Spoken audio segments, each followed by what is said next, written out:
Abra sua Bíblia comigo no livro do profeta messiânico, no texto áureo dos cultos missionários, capítulo 6 do livro do profeta Isaías, versículo de número 8. Deus está aqui. Isaías capítulo 6, verso 8, quem encontrou, diga amém. Depois disso, ouvi a voz do Senhor que dizia: a quem enviarei? E quem há de ir por nós? E então disse eu: eis-me aqui, envia-me a mim. Amém, igreja? Eu vou ler mais uma vez. Depois disto, ouvi a voz do Senhor que dizia: a quem enviarei? E quem há de ir por nós? E então disse eu: eis-me aqui, envia-me a mim. Você pode repetir essas últimas palavras comigo? Dizendo: eis-me aqui, envia-me a mim. Feche a Bíblia, coloque no banco, na cadeira, e pegue na mão da pessoa mais perfumada do seu lado. Eu tentei bonito, não deu certo. Perfumado deve ter alguém aí. E se não tiver ninguém perfumado, é só você pegar na mão do Johnny do Fogo aqui. Ele me deu um abraço aqui. Eu descobri que já tem tempos que ele não usa mais perfume do Avon. O perfume que ele está usando não fala nem português. Deus te abençoe, Johnny. Apertou a mão da pessoa com carinho? Aperte até ela falar aleluia. Pentecostal que não faz barulho está com defeito de fabricação, não é? Vamos orar?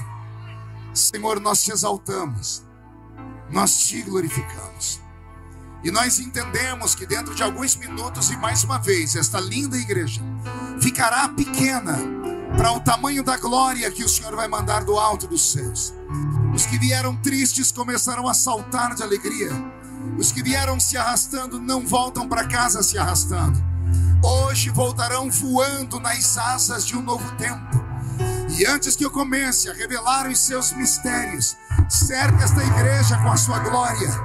E num raio de 5 quilômetros, onde houver um demônio alojado, eu dou a esses demônios segundos para sumirem de Carapicuíba.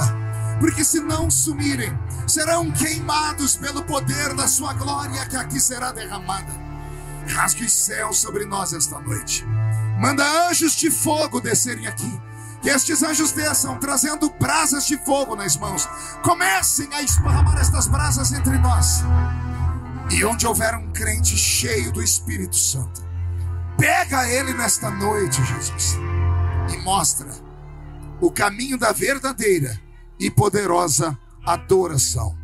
Fala conosco, fica conosco. É o que eu te peço agora e sempre. E toda a igreja diz: os que podem, tomem seu assento, aplaudindo a Jesus, porque Ele é bom, porque Ele é maravilhoso. Graças a Deus. Me acompanha no teclado o pastor Roberto Marinho, meu tangedor, meu musicista.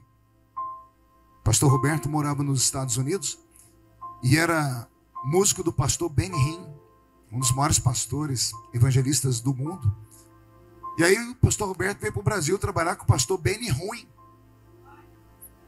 que sou eu. A irmã falou aleluia. Porque não é a senhora. Brincadeira. Olha para o seu irmão e diga assim para ele: você está preparado para uma viagem? Só que é uma viagem só de ida para dentro do coração de Deus esta noite. Quando me buscaram no aeroporto, eu falei para ele: vocês são loucos, fizeram o inverso de todas as festas. Porque a Bíblia diz que o melhor vinho fica para o último dia da festa.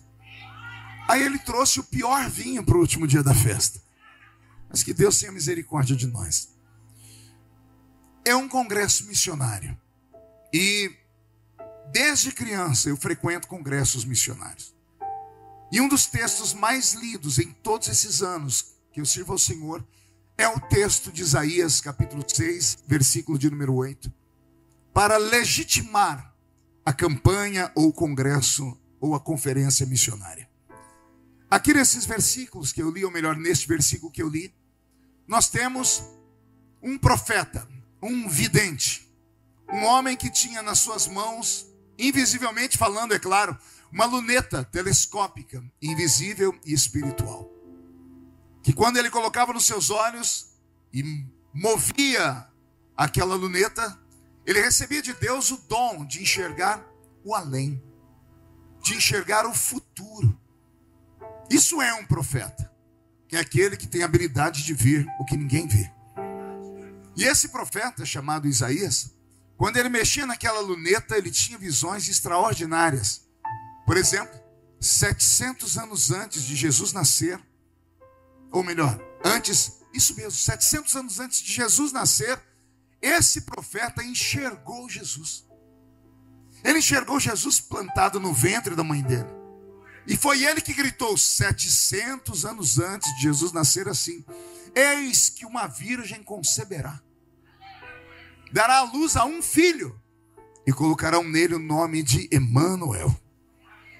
Então o profeta era esse vidente, era esse homem especial, às vezes profetisas da Bíblia Sagrada, mulheres especiais, a quem Deus resolvia repartir com eles o fardo de sustentar o universo sobre os ombros.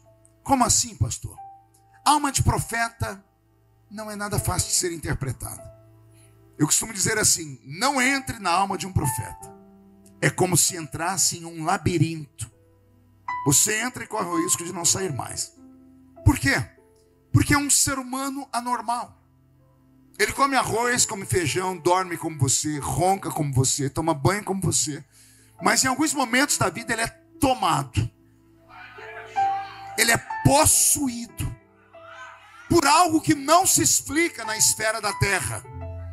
E de repente eis lá aquele homem, aquela mulher que às vezes não sabe nem ler nem escrever, falando coisas de sabedoria divina, falando coisas de ciência extremamente alta. É por isso que poucos compreendem o movimento pentecostal. Aliás, é melhor não tentar entender o movimento pentecostal. Já tentou entender um doido? Agora tente entender um movimento doido. É impossível. Como assim, pastor? Olha aqui, estamos reunidos até uma hora dessa. Já ouvimos aqui 2 pregações, vários cantores. O mais bonzinho gritou até ficar rouco. Você podendo ir para casa, assistir algum filme lá na Netflix, podendo ir hoje, sábado à noite, comer uma pizza, ir num lugar, num ambiente agradável. Olha você aqui. Por quê? Porque algo te atraiu a esse ambiente. E o que foi que te atraiu? Uma possível presença. E eu disse possível porque nem sempre a presença está, mas hoje ela está. Só que é uma presença invisível, porém perceptível. Ou seja, eu não vejo essa presença, mas eu sinto essa presença. E essa presença está aqui. E enquanto eu prego, enquanto eu falo, essa presença se move entre os castiçais, em busca de castiçais que estejam acesos. Mas se porventura houver algum castiçal nesta noite que não está aceso, essa mesma presença vai soprar nas brasas. E a brasa pode encandecer em alguns minutos. Alguém acredita nessa linguagem maluca? Dá mais um grito de glória a Deus. Pois bem, essa reunião é uma reunião de gente doida. Reunião de profetas. Profeta é aquele que vê o que ninguém vê, que ouve o que ninguém ouve e que sente o que ninguém sente. E se você sentar com uma pessoa normal, principalmente com pessoas que estudam a mente humana, como profissionais de saúde mental, psicólogos, psicanalistas, psiquiatras, se você começar a falar para ele: eu vejo que ninguém vê, eu ouço que ninguém ouve, e eu sinto que ninguém sente, sabe o que ele vai te dizer? Você é um esquizofrênico. E você merece uma camisa de força ou ser internada. A minha esposa é psicóloga. Eu me lembro que alguns anos atrás eu recebi um e-mail, né, e eu não tinha tanta cultura como tenho hoje. E quando eu li o e-mail, ela ficou me olhando, ela viu que meu olho brilhou, eu abri um sorriso, Elma Chips, aquele sorriso Colgate que é de orelha a orelha. Ela falou: por que você está todo faceiro aí? Quem que mandou? Ela, como toda boa mulher curiosa, foi lá olhar, né? Não era de nenhuma irmã. Era um e-mail de um homem que foi me ouvir pregar num culto aqui em São Paulo, e ele era um psicólogo, um dos mais famosos da época. E ele disse que ele foi para analisar a minha pregação. E depois de 1h30 me ouvindo pregar, ele chegou a algumas conclusões. Ele disse que eu provocava, e isso estava escrito: as pessoas que te ouvem, elas ficam anormais porque você provoca reações psicossomáticas no cérebro delas. Ele disse: você, quando está pregando, leva essas pessoas ao apogeu, porque elas misturam lágrimas com gargalhadas e daqui a pouco uma efusão de barulho e alguns se jogam no chão. Ele disse: você provoca esquizofrenia múltipla nas pessoas. E como eu não sabia o que era isso, eu estava todo assim. Minha mulher disse: o que foi? Estão me elogiando aqui. Hein? Falei: que é um doutor. O que ele falou? Vou ler para você. Quando eu comecei a ler, o semblante dela foi descaindo. Porque na época ela não era psicóloga ainda, mas estava estudando. Ela disse: meu filho, desculpa, mas ele não está te elogiando, não. Por que não? Reações psicossomáticas no cérebro é doença mental. Quem tem reações psicossomáticas no cérebro tem que tomar Dantal, Gadernal, Lexotan, Rivotril. Eu disse: E o que mais que ele escreveu? Ele disse que eu deixo as pessoas com esquizofrenia múltipla. Ele disse: pronto, agora ele chutou o balde. E por quê? Ele está dizendo que você deixa as pessoas doidas. Aí eu falei assim: mas meu amor, por quê? Ele disse: porque esquizofrênico é um louco. Eu disse: mas quais são as características do esquizofrênico, meu amor? Ela disse: esquizofrênico vê o que ninguém vê. Eu disse: como? A pessoa está olhando e está vendo um elefante com cor-de-rosa com bolinha azul, mas ninguém está vendo. O que mais, meu amor? O esquizofrênico escuta o que ninguém escuta. Eu disse: como? Pessoas que dizem assim: eu escuto vozes. Tem até uma igreja no Brasil que ela tem um culto especial de sexta-feira que a propaganda é violenta. O locutor diz assim: você que escuta vozes, venha. Amém, pessoal? Eu disse: que mais? Ela disse: o esquizofrênico sente o que ninguém sente. Eu falei: como assim, amor? Tá um calor de estalar mamona lá fora e a pessoa tá com a roupa de lã. Tá um frio daquele jeito e a pessoa tá de camiseta regata. Todo mundo olha e diz que a pessoa é o quê? Louca. Então interna, esquizofrênico. Ela falou: você entendeu, meu amor? Eu comecei a rir. Ela falou: você tá bem, meu amor? Eu disse: esse homem tem razão, meu amor. Ela disse: como assim? É tudo isso que acontece quando eu prego. Ela falou: como assim? Eu estou pregando e as pessoas começam a ver o que ninguém está vendo. Eu prego e as pessoas começam a ouvir o que ninguém está ouvindo. E elas começam a sentir o que ninguém está sentindo. Aí eu olhei para ela e disse: pior é que tem base na Bíblia. Ela disse: onde? 1 Coríntios 2:9. Aquilo que os olhos não viram, aquilo que os ouvidos não ouviram, aquilo que não subiu ao coração do homem, é o que Deus tem reservado só para aqueles que vieram para esta noite missionária nesse lugar. Entendeu? Dá um glória a Deus aí. A estes videntes, a estes homens ou mulheres cujo nome eram de profetas, eles tinham então, portanto, um dom da clarividência. Eles tinham dons extrasensoriais. Eu sei que essas palavras às vezes não combinam com os cultos, pastora Priscila, mas nós deveríamos resgatar isso. O que é extrasensorial? É aquilo que sensores não conseguem captar. É aquilo que é metafísico. O que é uma coisa metafísica? É aquilo que vai além da física. É aquilo que é invisível e transcendental. É aquilo que transcende o pensamento humano. E o que é isso, pastor? É o resumo de um culto pentecostal. E eu te dou provas. Essa criatura que está do seu lado não sabe falar o português direito, mas ela afirma com todas as letras que tem uma hora do culto que ela começa a falar na língua dos anjos. É sério, aí essa pessoa fala para alguém: eu falo na língua dos anjos. A pessoa: hã? Como é que é? É sério. Então nosso culto não é normal. As nossas igrejas pentecostais são normais, mas os nossos cultos pentecostais não são normais. E eu tenho ensinado isso nesses últimos anos. Porque entrar na igreja qualquer um entra, mas entrar no culto, aí não é para qualquer um. Entrar na igreja, até cachorro entra. Fizeram uma piada uma vez. Por que o cachorro entrou na igreja?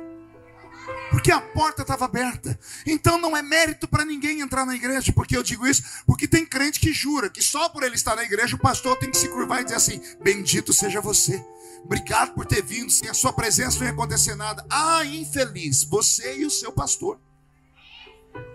Porque não adianta entrar aqui dentro e ficar o culto inteiro olhando para o púlpito, como você está me olhando aqui agora, com essa carinha feia, parecendo que foi batizado num pote de vinagre. Achou que eu não ia falar?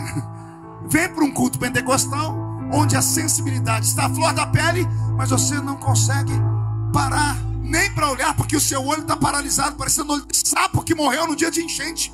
Vem para um culto pentecostal, mas você não abre a boca nem para respirar. Fica o culto inteiro com essa boca de aço, essa língua de ferro e esse queixo de concreto. Entrar na igreja qualquer um entra. Eu quero ver entrar no culto. Como é que entra no culto? Paulo ensina aos coríntios: quando vocês se reúnem na igreja, nada acontece. Mas quando vocês se reúnem na igreja e uns têm salmos, louvores, e outros têm testemunho, palavra, quando mistura o louvor e a palavra, vocês saem da terra e entram nas regiões celestiais. E o que acontece nas regiões celestiais? Respira fundo. A união entre o divino e o humano. Quando o crente sai da igreja e entra nas regiões celestiais, ele, que é apenas um ser humano, ele é envolvido num manto de mistério. E aí agora já não é mais só ele, é ele e uma presença que até então estava do lado dele. Mas quando ele entra nas regiões celestiais, a presença que estava do lado passa a estar dentro dele. E quando a presença está dentro dele, esta presença faz ele ver o que ninguém vê, faz ele ouvir o que ninguém ouve, e faz ele sentir o que ninguém sente. Esta presença tem nome, chama-se Espírito Santo. E ele está aqui nessa noite. E o desejo dele é te transportar daqui para uma outra dimensão. Alguém acredita nessas loucuras de pregador? Então dá mais um grito de glória a Deus, por favor. O profeta Isaías é o profeta mais estranho da Bíblia Sagrada. Quer perguntar por quê? Só falo se todo mundo perguntar. Primeiro porque ele é um profeta rico. E é o único profeta rico da Bíblia. Todos os outros eram pobres. E os que ficaram ricos depois eram pobres. Como Davi, por exemplo. Como Moisés, por exemplo. E de pobre ficou rico. Mas Isaías não, ele nasceu rico. Ele era sobrinho do rei mais importante do seu tempo, o rei Uzias. E se você nunca leu a história do rei Uzias, quando terminar esse culto, leia em casa. Porque a história do rei Uzias me dá arrepios. Porque Uzias é o único homem da Bíblia que é punido por Deus por um pecado que eu achei que não existia. Eu já vi Deus punir quem adultera, já vi Deus punir quem mata, quem rouba, quem assassina.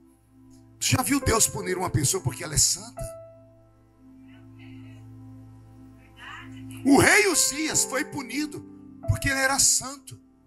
Ele era um homem tão santo, a Bíblia diz que a fama de Uzias era imensa no seu tempo. Era o rei mais famoso do mundo no seu tempo por causa da sua piedade. Ele era um homem tão crente, tão santo e temente a Deus, que um dia ele acordou na cama dele, se ajeitou, foi, comeu, ficou com os amigos. De repente ele sentiu uma vontade de adorar a Deus, que ele chamou o seu séquito de súditos e disse: vamos ao santuário oferecer sacrifícios. E foi ele e o séquito dele, sem avisar o pastor da igreja, sem avisar ninguém. Quando ele chegou no santuário, os sacerdotes não estavam lá. Não sei se saíram para almoçar, se saíram em comitiva, se foram para uma reunião. A Bíblia diz que Uzias chegou no santuário e o santuário estava vazio.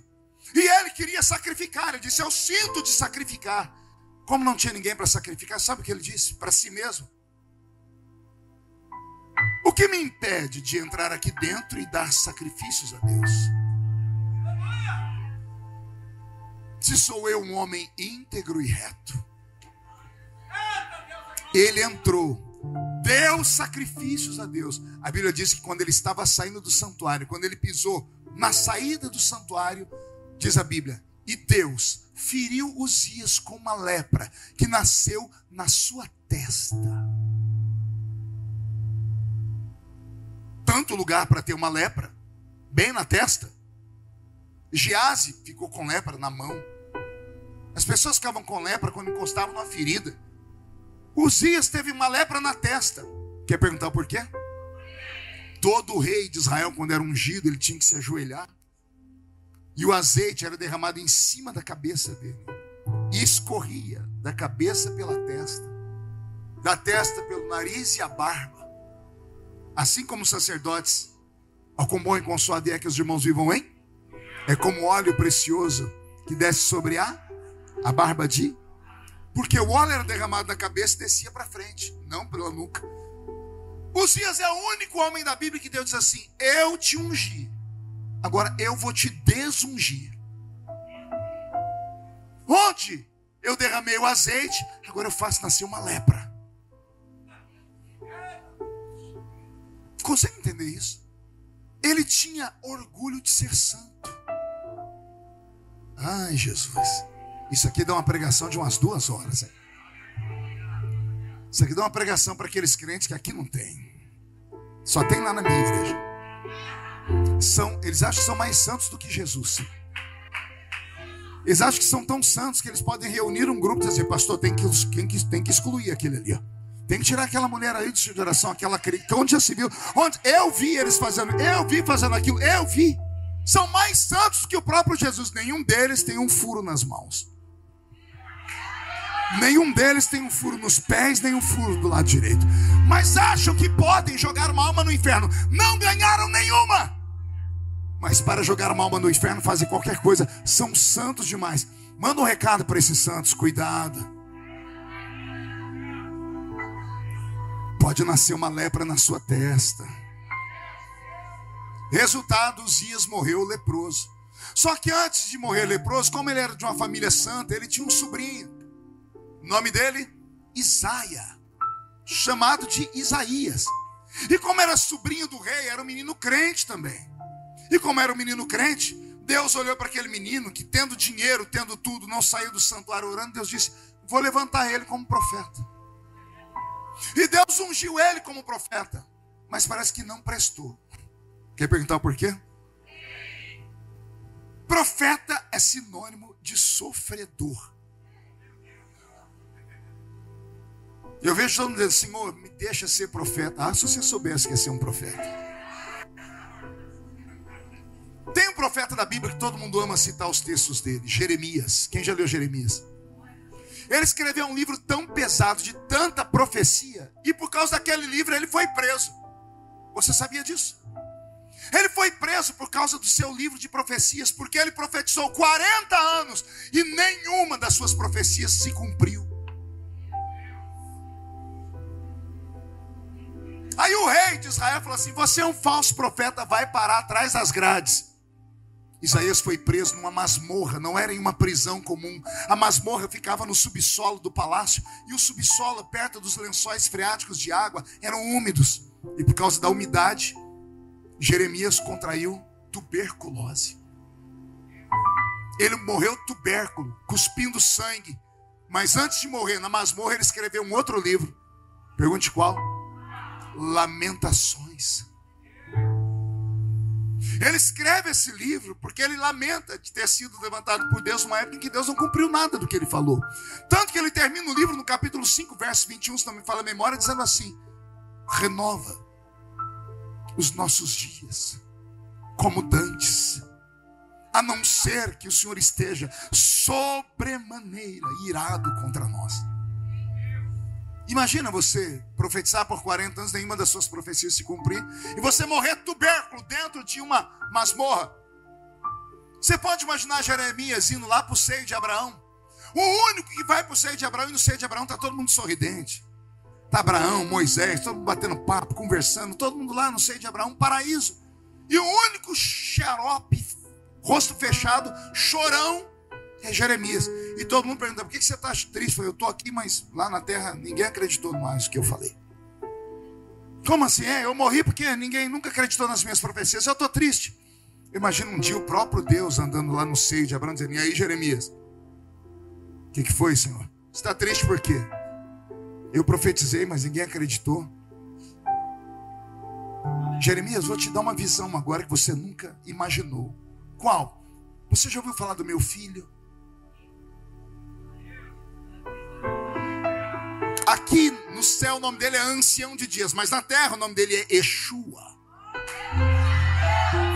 Eu vou te deixar ver uma passagem da vida de Yeshua. Digo eu, não a Bíblia. Imagina Deus abrindo o céu e dizendo: olha o meu filho está andando. Quer ver o que ele vai fazer agora? Jesus está andando e para.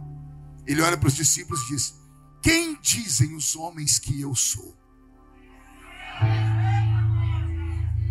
E os discípulos começam a dizer: uns dizem que tu és João, outros dizem que tu és Elias, mas tem um monte de gente que jura que o Senhor é Jeremias.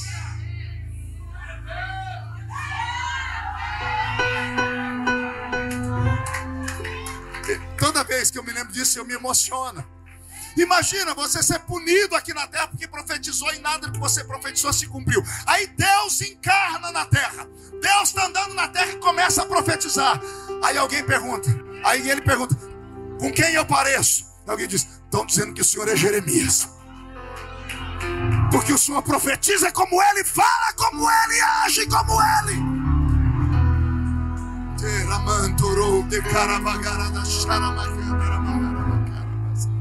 Ah, meu Deus, isso aqui daria um estudo sobre profetas até as 3 da manhã. Então todos os profetas da Bíblia sofriam. O próprio Isaías vai terminar os seus dias cerrado ao meio, com uma serra cega, cheia de dentes. João Batista teve a sua cabeça arrancada e colocada em uma bandeja de prata. E há quem diga que profeta não vale nada. Para você que acha que profeta não vale nada, se chegar no inferno, procure uma menina lá chamada Salomé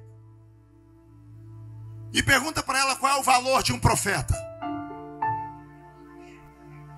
Aí você vai ver Salomé falando assim: ó, o rei Herodes, quando me viu dançar, me ofereceu até metade do reino. Fui falar com a minha mãe disse: metade do reino não vale nada. Tem uma coisa que vale mais do que a metade do reino. O que, minha mãe? A cabeça de um profeta morto. Pede a cabeça do profeta morto, porque um profeta morto vale mais do que um reino inteiro de pé. Podem matar o profeta, mas não podem matar as profecias que saíram dos seus lábios. E se há alguém que se candidata à unção de profeta, que o Senhor te levante e plante asas nas suas costas, e que a sua geração te ouça profetizar com força e muita graça. Alguém acredita nisso? Dá mais um grito de glória a Deus, por favor. Ah, Jesus. Não preparei nada disso, está descendo.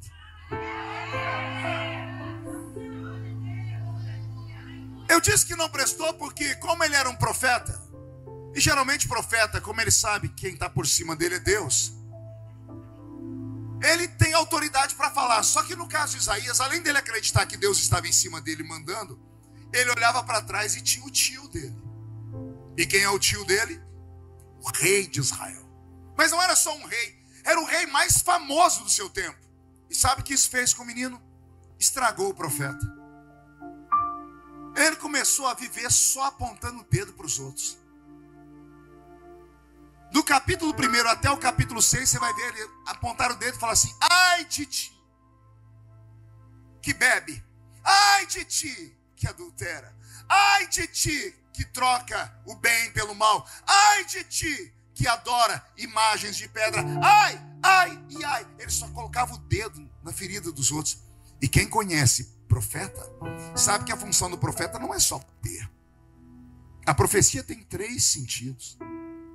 Ensina, ela corrige e ela revela. Ela redargue, que é corrigir. Ela ensina e ela revela. Mas parece que tem profeta que só usa o chicote para bater. E tal profeta precisa deixar de ser menino e começar a entender que Deus não levantou ele só para ser um chicote, porque isso agrada o povo. Porque o tal do pentecostal, ele ama apanhar.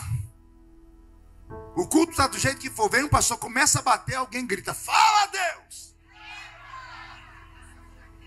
Aí você acha que a pessoa é espiritual. Não é, porque aquela pessoa sabe da vida dos outros na igreja. Ele está dizendo isso, fala Deus. Isaías só apontava o dedo para os outros. Mas, pergunte para mim, por quê, pastor? Quem ia tocar no sobrinho do rei? Isaías chegava para todo mundo e dizia assim, Deus me ungiu de lá para cá e aqui atrás está o meu tio, vai me encarar? Vou apontar o dedo na sua ferida todo dia. Estava indo tudo muito bem, até o dia que o tio dele morreu. E aí vem um dos textos mais conhecidos pelos crentes. No ano em que morreu, eu vi o Senhor assentado em um alto e sublime trono. Ele já era profeta, mas ele nunca tinha visto Deus. Agora que morreu o tio dele, ele viu Deus. Pergunte por quê? Porque ele parou por um tempo de acreditar em Deus para acreditar só na força do tio. Ele se escorava no tio, ele ficava na sombra do tio.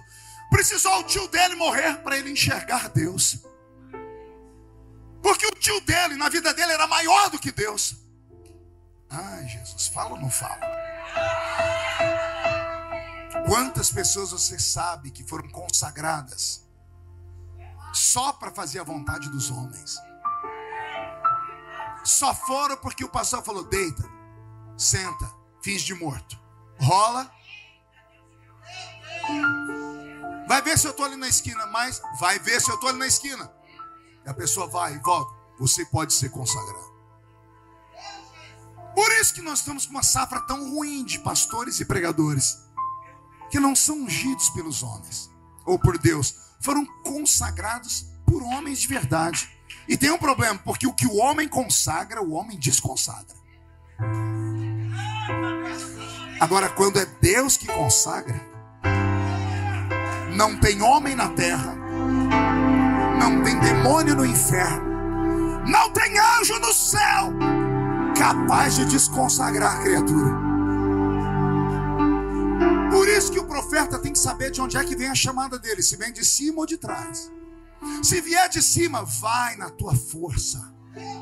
Se vier do céu, não tem demônio, não tem PT, não tem governo, não tem traficante, não tem bala perdida, não tem polícia, não tem terremoto, não tem AIDS, não tem câncer, não tem Covid, não tem Zé Pilintra, Zé Pilantra, Chucaveira, Tranca-Rua, Preto Velho, obra de feitiçaria, não tem sapo com a boca costurada, não tem sangue de galinha preta, não tem nada que pare a criatura, porque ele não foi consagrado na horizontal, ele foi consagrado na vertical. Tem alguém aqui que foi consagrado por Deus na vertical? Então agora não dá um grito não, dá um berro de glória a Deus, por favor.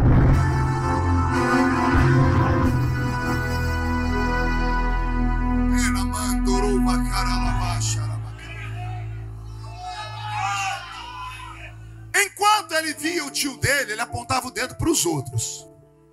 Quando o tio dele morreu e ele viu Deus, ele parou de apontar o dedo para os outros e apontou para ele mesmo. Lembra ele falando, ai de ti, ai de ti. Olha o que ele vai falar agora. Ai de mim, porque eu vou perecendo, porque eu habito no meio de um povo de impuros lábios, e os meus também estão assim. Como ele se humilhou, a Bíblia diz que um serafim, que voava acima do trono de Deus, voou com uma tenaz na mão, foi debaixo do trono de Deus e pegou uma brasa de fogo e queimou os lábios de Isaías. E do capítulo 6 para frente você vai ver um Isaías mais humano, porque Porque até o capítulo 6 ele só espancava os outros. No capítulo 6 ele descobriu que ele também era um desgraçado, ele parou de espancar os outros. E ele começou a ter dó dos outros. E ele começou a praticar misericórdia. Anote aí. Só entende de misericórdia quem já precisou dela.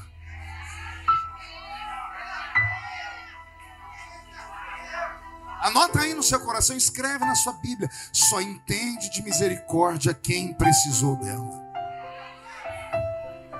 Enquanto você vê um crente de queixo comprido, de pescoço de girafa, com olho de fogo apontando o dedo para todo mundo, é porque ele nunca escorregou. Ele nunca caiu. Nem ninguém nunca empurrou ele. Mas a vez dele vai chegar. Porque a Bíblia diz que quem está de pé ore para que não. O que faz o ser humano crescer é a oscilação da vida, sabia? Um dia eu estava no hospital, agora no começo do ano. Eu fui ver a minha mãe, que ela quase morreu, que me acompanha nas mídias sociais, deve ter visto, eu fiz alguns videozinhos com ela, eu achei que ela ia embora. E quando eu cheguei lá na UTI onde ela estava, tinha um aparelho chamado eletrocardiograma. Acho que é esse o nome do aparelho, ou é o exame que chama eletrocardiograma. O aparelho não sei, é o exame, e o aparelho eu não sei como chama. Era um aparelho. E eu vi aquele aparelho, ele tem a luzinha lá dentro, é verde, quem já viu? Como é que ele faz os desenhos? Sobe lá em cima, desce aqui embaixo, sobe um pouquinho, desce só um pouquinho, daqui a pouco desce demais, sobe. Parece uma loucura, né? Só que aquilo ali é sinônimo de que a pessoa está viva. Quando aquela luzinha para de ir para cima e para baixo e fica tranquila, equilibrada, reta, é sinônimo que a pessoa... Pergunta para o seu irmão, você entendeu isso? Você fica procurando só paz. Você quer só que as pessoas te amem. Você quer que tudo da sua vida dê certo. Você já saiu de outra igreja por causa disso. Não, lá não dá certo, estou indo procurando. Nunca vai dar certo plenamente. Porque a vida é feita de altos e baixos. Para alguns, como os que são chamados para profetas, é mais embaixo do que em cima. Por quê? Porque essas pessoas têm contra elas o demônio. E o demônio é real. Você pode não acreditar nele, mas ele acredita em você. A maior força do diabo nesse século é fazer as pessoas acreditarem que ele não existe. Porque aí ele pode trabalhar com um sapatinho de algodão, entrando na vida das pessoas, entrando nos nossos cultos, transformando a nossa fé numa fé relativa.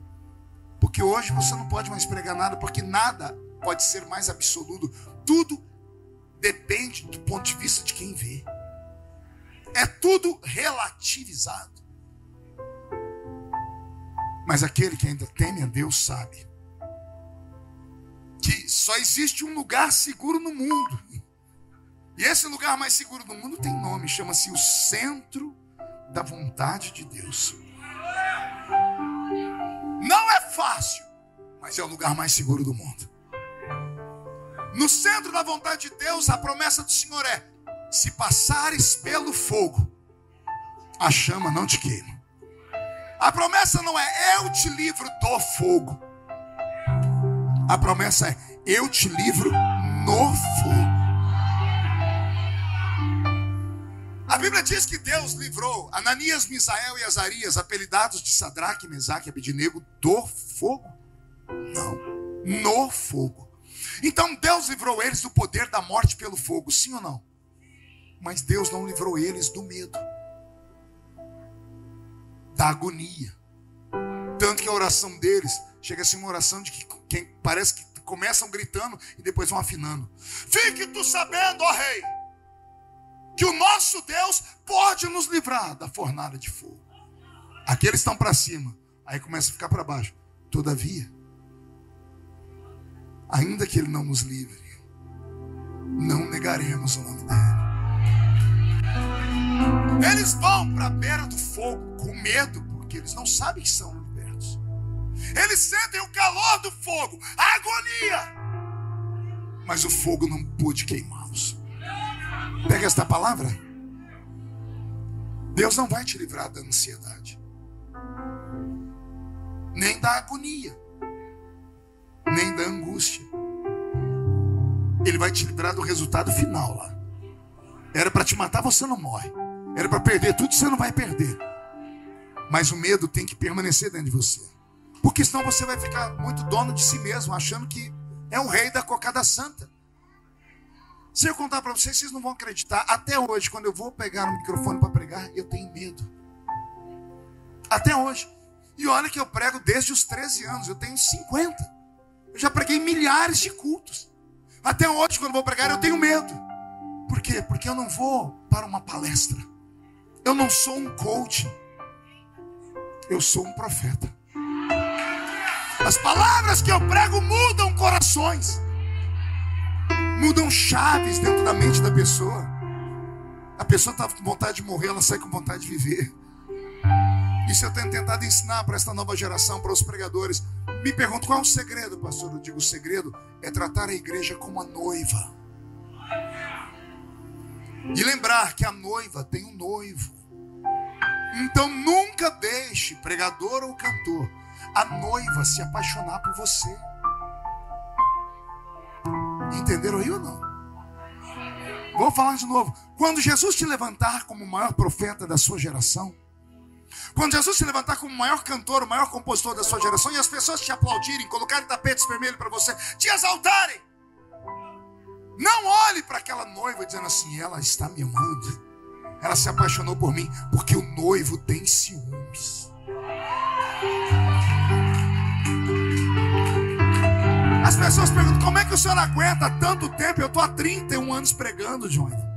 Já passei por tudo que você possa imaginar. Porque as pessoas ainda vêm para me ouvir. Eu não sou o melhor pregador. Não existe essa história de melhor pregador. Mas tem pregadores que têm algo diferente. E esse algo diferente não está na minha inteligência. Está na minha comunhão. Que nem eu estou falando e eu sinto ele aqui. Eu ainda choro quando eu prego. Por quê? Porque não é mecânico. Eu me entrego e ele vai dando. Por quê? Porque ele está alimentando a noiva. No dia do casamento a noiva tem que estar com saúde. A noiva tem que estar corada. A noiva tem que estar bonita. E enquanto eu vou pregando, alimentando a noiva, o Espírito Santo vem adornando a noiva. Vem colocando vestes brancas, vem colocando joias de ouro, os dons do Espírito Santo, vem colocando joias de prata, os frutos do Espírito Santo. Esse é um trabalho em conjunto. E ele está aqui, gente.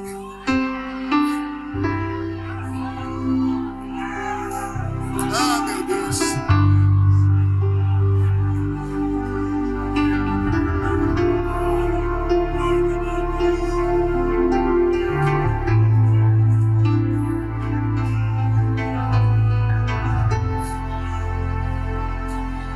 Aleluia. Aleluia.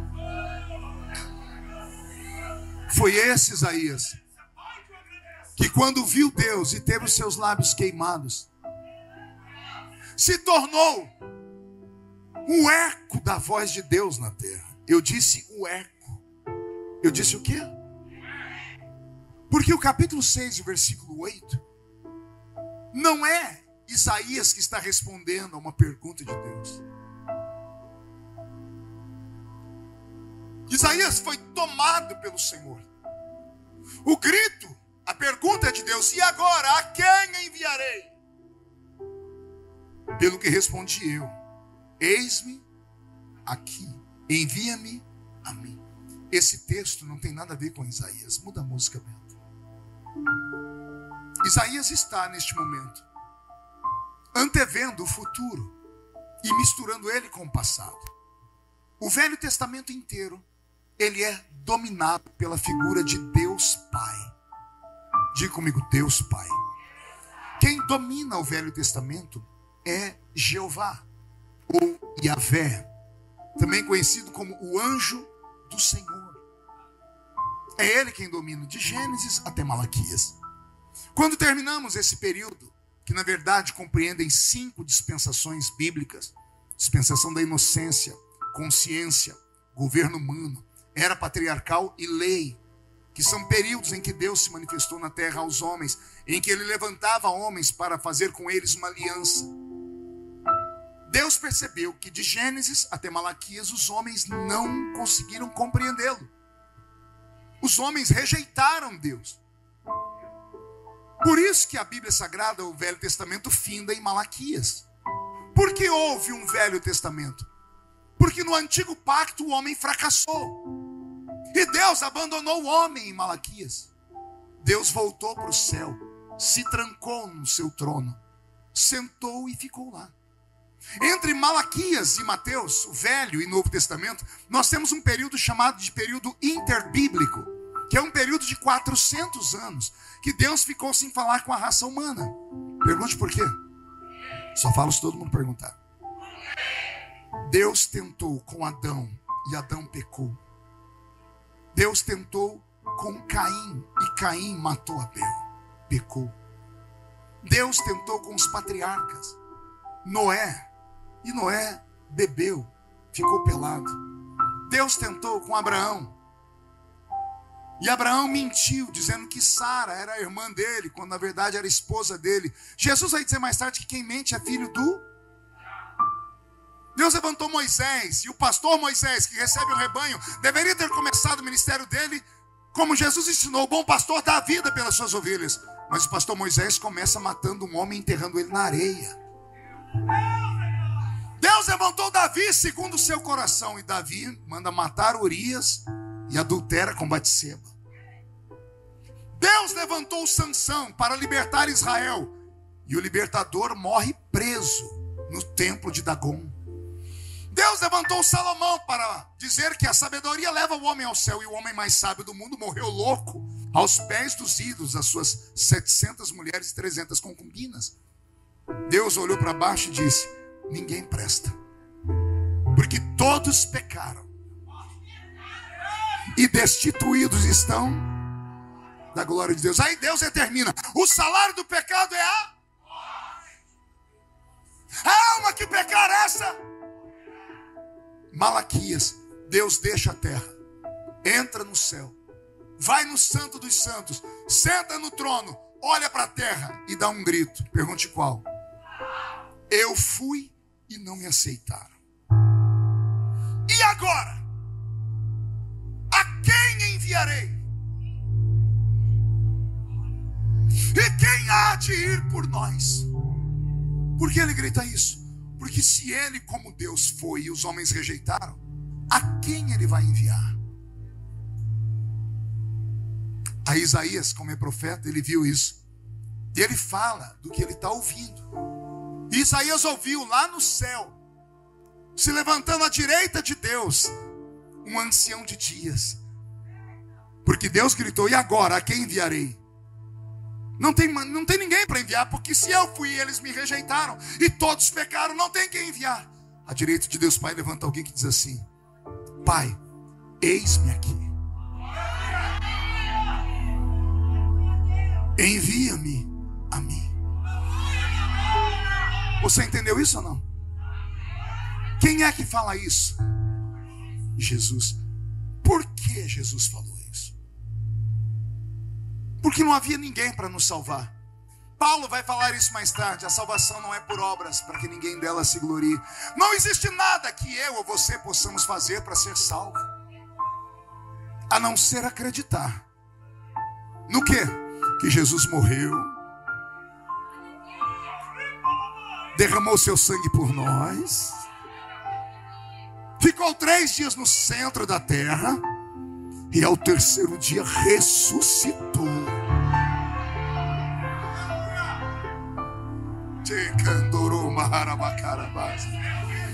Não há nada que você possa fazer para ser salvo, a não ser acreditar que Jesus morreu e ressuscitou. O resto é conversa fiada.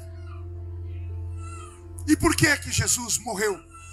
Porque nenhum sacrifício do Velho Testamento foi suficiente para aplacar a ira de Deus. Sacrifício de animais não cheiravam mais bem. O sangue dos animais inocentes já não prestava mais. Então Deus queria um sacrifício perfeito. E o sacrifício perfeito só Jesus pôde fazer. E aí Jesus fala com o pai: eis-me aqui, envia-me a mim. Aí eu imagino o pai perguntando para ele: eu e você somos um. O que você pode fazer que eu já não tenha feito? E eu imagino Jesus dizendo: posso mostrar o que, meu filho? Que apareça diante de mim o planeta Terra agora. Imagina uma imagem holográfica do planeta Terra girando dentro da sala onde Deus está. Aqui. Imagine Jesus aqui e o planeta Terra aqui. Meu pai, a Terra está girando. Eu vou clicar aqui no continente africano. Salta a imagem do continente africano. Eu vou clicar aqui em uma aldeia da África. Salta a imagem de uma aldeia da África. Eu vou citar aqui uma casinha dessa aldeia. E salta a casinha. Pai, eu quero que o senhor entre comigo lá dentro. E quando abre a imagem, tem um menino lá dentro. Ele só tem pele e osso. E barriga grande. Está deitado numa cama esperando a morte. E o pai dele está do lado com raiva de Deus. E Jesus pergunta: pai, por que o pai dele está com raiva do Senhor? Porque o filho dele está doente, meu filho. E o que é a doença, meu pai? É um dispositivo que eu criei para limitar a vida do homem na terra. Pai, tecnicamente tudo bem. Mas o que é que uma pessoa doente sente? Dor, meu filho. E o que é a dor, meu pai?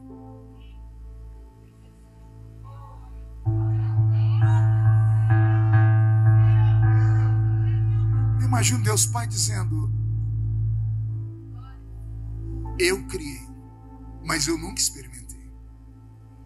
E o filho dizendo: se o senhor nunca entendeu, se o senhor nunca experimentou, o senhor não pode dizer que o senhor entende eles. Gira o globo. Essa mulher, pai, por que ela está chorando? Essa mulher está chorando, filho, porque ela está com fome. E o que é a fome, meu pai? É um dispositivo que eu criei para limitar a vida do homem. O que sente uma pessoa que está com fome, pai? E o pai em silêncio, dizendo: eu não sei porque eu criei, mas nunca experimentei.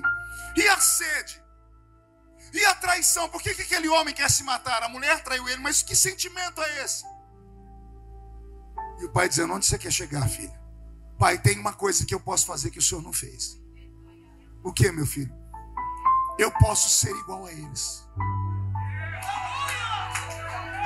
Mas como? Se você é como a mim, você é Deus. Ele diz assim: sim, mas mesmo sendo Deus, não tenho por usurpação ser igual a Deus. Antes, eu aniquilarei a minha forma divina e descerei entre os homens e serei carne. E ao ser carne, eu vou experimentar a vida deles. E depois que eu experimentar a vida deles, eu volto aqui para falar para o Senhor se dá para ser homem na terra e aguentar as lutas ou não. E aí Paulo sintetiza isso. Ele, mesmo sendo Deus, não teve por usurpação ser igual a Deus.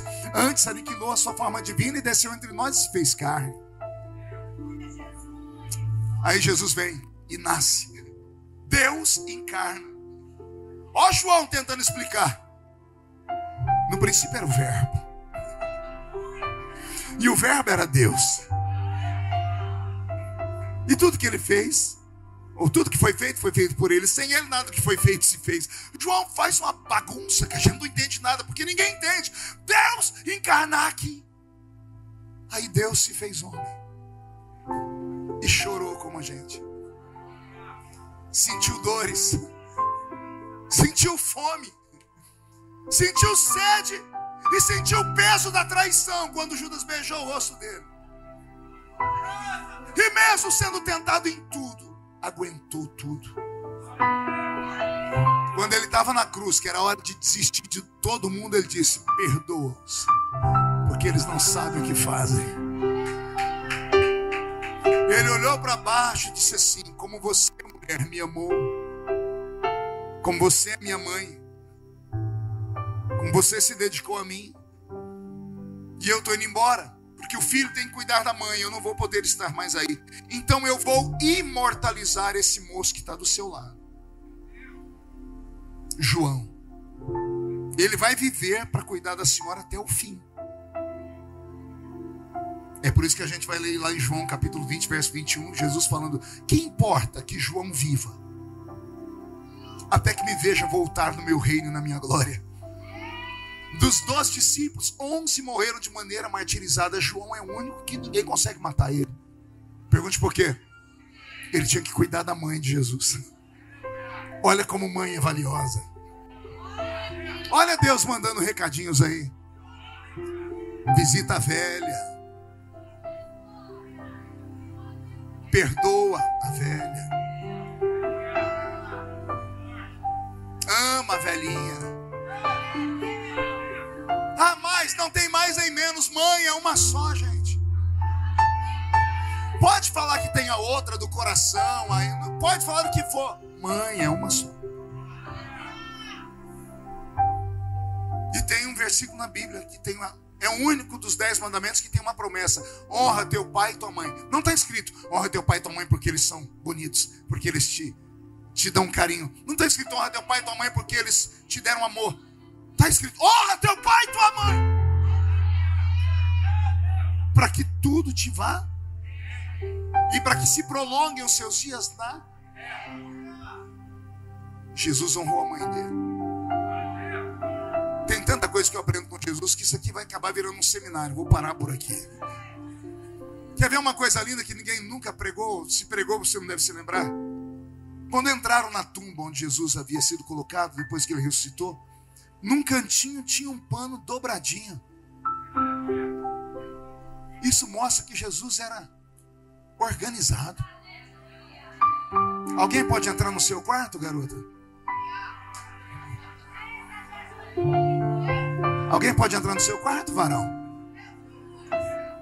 Cueca jogada em cima do guarda-roupa, calcinha jogada debaixo da cama. Jesus era organizado.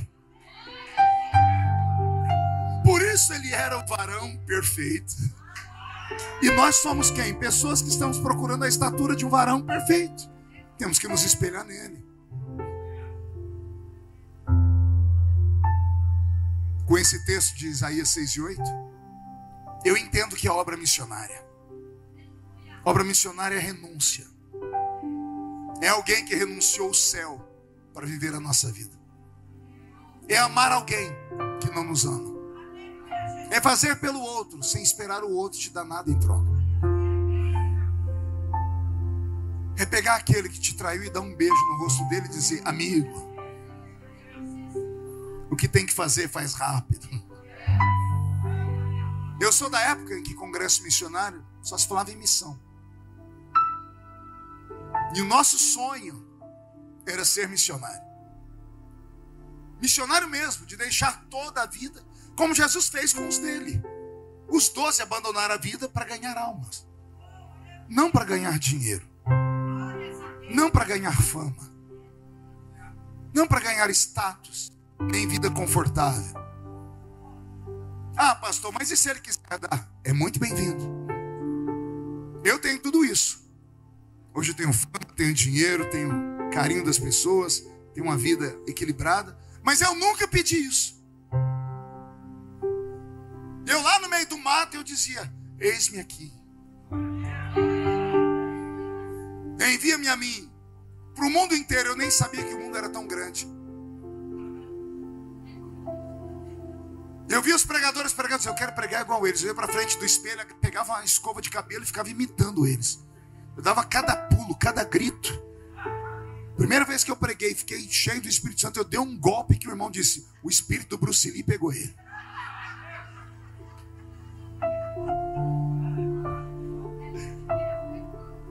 Aleluia. E olha o que ele fez na minha vida. Esses pés aqui já pisaram em quase 100 países do mundo. Aqui no Brasil, mais de 4.000 cidades. Eu não consigo imaginar quantas pessoas já ouviram minha pregação. Por quê? Porque um dia eu gritei: eis-me aqui. E como eu disse eis-me aqui com o coração foi voltado só para ganhar almas, ele me deu as coisas que eu não pedi. Porque primeiro é o reino de Deus, com toda a sua, e as demais coisas. O problema hoje é que as pessoas começam ao contrário, elas querem as demais coisas. E aí não tem nenhuma coisa nem outra. Aí começam bem, terminam mal. Aí tem um voo de galinha. Já viu voo de galinha? Aí as pessoas perguntam, qual é o segredo da longevidade? Faça essa pergunta, pastor. Como é que o senhor aguentou tanto tempo? Anota aí. Difícil não é chegar. Difícil é permanecer. Tudo na vida parte desse princípio. Casar não é difícil. Difícil é ficar casado. Comprar um carrinho, uma moto, você se esforça, compra, quer ver manter depois. Tudo na vida passa por isso. A vida espiritual é a mesma coisa. Dependência de Deus e acreditar que só Ele faz.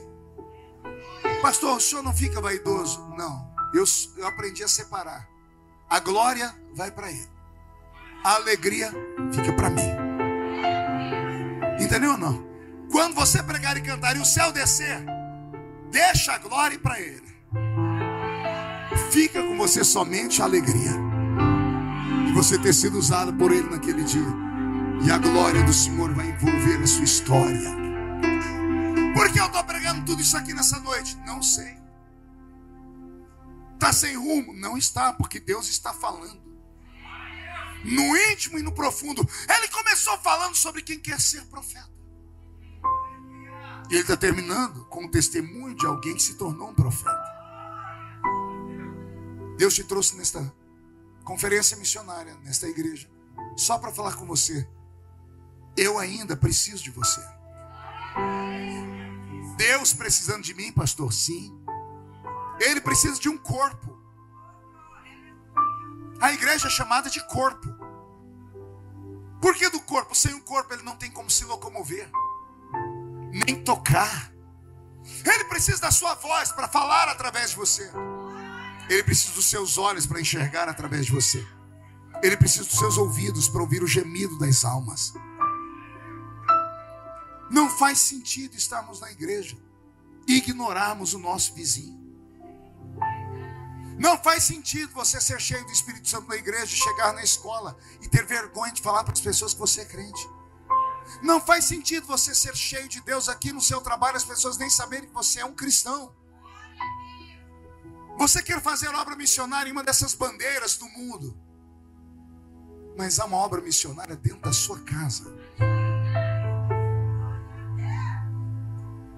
Eu levei 34 anos para ganhar minha mãe para Jesus.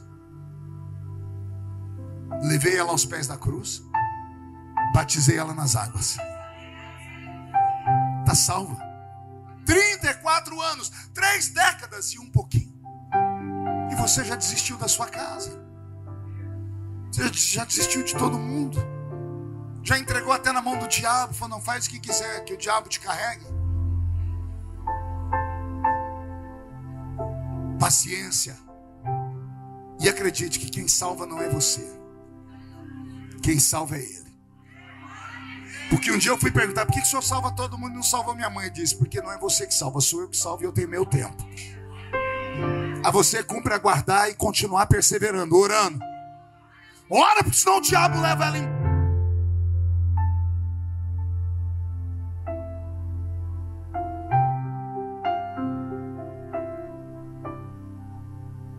Mais um glória até chegar o som. Chegou. Que Deus esta noite te envolva nesse manto de mistério e te faça ser o profeta da sua geração.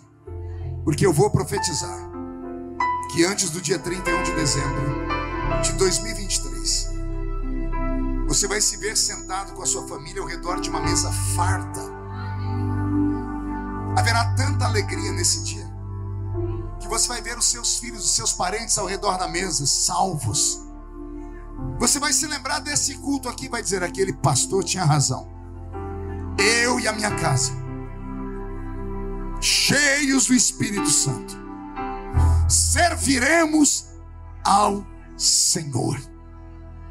Se você acredita nisso, eu profetizo que Deus esta noite irá onde está o seu filho, a sua filha, o seu pai, a sua mãe, o seu esposo, a sua esposa, os seus primos, os seus tios, os parentes mais distantes. E Deus fará algo extraordinário na vida deles. Por quê? Porque é uma promessa para aquele que crê no Senhor Jesus. Porque se crer, será salvo tu e a tua casa. Eu também profetizo que o Senhor colocará tanta palavra de sabedoria nos seus lábios, que a próxima vez que você chegar diante de uma pessoa e for falar de Jesus para ela, Deus vai revelar a vida da pessoa inteira para você. Eu profetizo que a unção que Deus está te dando nessa noite é tão grande, que quando você colocar os pés na rua da sua casa, o tranca-rua que mandava lá já vai estar de malas arrumada para ir embora. E você vai dar um grito: cheguei! E quando alguém perguntar: chegou quem? Você vai dizer: o novo dono desta rua. Porque eu sou um veículo de Deus sobre esta terra. E vai haver salvação de almas. E vai haver libertação e cura divina.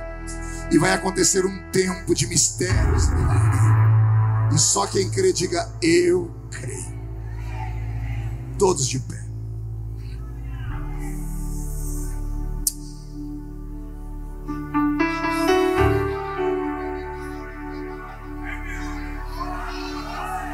Eu era menino quando eu li um livro chamado Torturado por Amor a Cristo. Mais tarde ganhei um LP, um disco, de alguém narrando a história. E um pouquinho mais tarde eu pude conhecer o autor daquele livro, daquela história. Reverendo Richard Wurmbrand, um romeno, lá da Romênia. Quando eu vi o pastor Richard Wurmbrand, um missionário, eu não me contive, eu era garoto, ainda tinha uns 15 anos. Ele veio aqui em São Paulo, no AMB. E era muito difícil interpretá-lo, porque quem interpretá-lo tinha que interpretar do romeno para o inglês e do inglês para o português. Então tinha 2 pessoas para falar por ele. Então um culto de 1 hora a gente escutava ele falar 20 minutos só. E teve uma hora que as pessoas não conseguiam achar as palavras certas para interpretar. E ele pediu para que os 2 intérpretes ficassem calados. E disse: só interprete a minha última frase. Vou pregar para vocês mostrando e não falando. Qualquer um se escandalizaria. Ele tirou o paletó. Ele tirou a gravata. Ele desabotoou a camisa. E ele tirou a camisa. As costas daquele homem não tinha 1 centímetro sem cicatriz. As unhas dele eram roxas, porque arrancaram as unhas dele 20 vezes com um alicate. Ele ficou preso 14 anos nas cortinas de ferro da Romênia pelo comunismo. Testaram a fé daquele homem de todas as formas. Mataram a esposa dele na frente dele. Mataram os filhos dele na frente dele. E deixaram por último um menininho de 5 anos. E ele contou para nós, chorando, que quando ele viu o filho dele de 5 aninhos, ele caiu de joelho e disse: Deus, esse eu não aguento. Ele só tinha que fazer uma coisa: negar Jesus. Porque o comunismo é ateu, não acredita em Deus. Disseram: negue o seu Cristo e o seu filho vive. Ele dobrou o joelho e fez uma oração: Senhor, eu não aguento, eu preciso. Eu peço que eu me perdoe uma única vez, eu preciso te negar, Senhor. Eu preciso. Quando ele foi abrir a boca para negar, o menininho dele soltou do soldado, correu até ele, agarrou o pescoço do pai dele e disse: não, papai, a gente se encontra depois. Eu vou encontrar a mamãe e os meus irmãos, depois o senhor vai. Mas não nega Jesus, porque ele nunca negou a nossa família. Foi as palavras desse homem que plantaram dentro do meu coração o sentimento da obra missionária. Eu tinha chamada missionária para a Romênia. Me lembro que no ano de 1989, em Camboriú, Santa Catarina, a palavra que um pregador pregador ministrou lá, mexeu com o meu coração. E quando eu voltei a conhecer a vida do missionário Richard Urban, eu falei: Senhor, me leva para a Romênia, eu quero ser um missionário na Romênia. E eu comecei a estudar sobre a Romênia. Eu mandei aqui para São Paulo, nos consulados da Romênia, uma carta. Mandaram para mim livros, mandaram fitas. Eu havia decorado algumas frases no idioma romeno, por exemplo, em noroeste da România. Não sei até hoje o que significa. Eu só decorei porque estava em fita.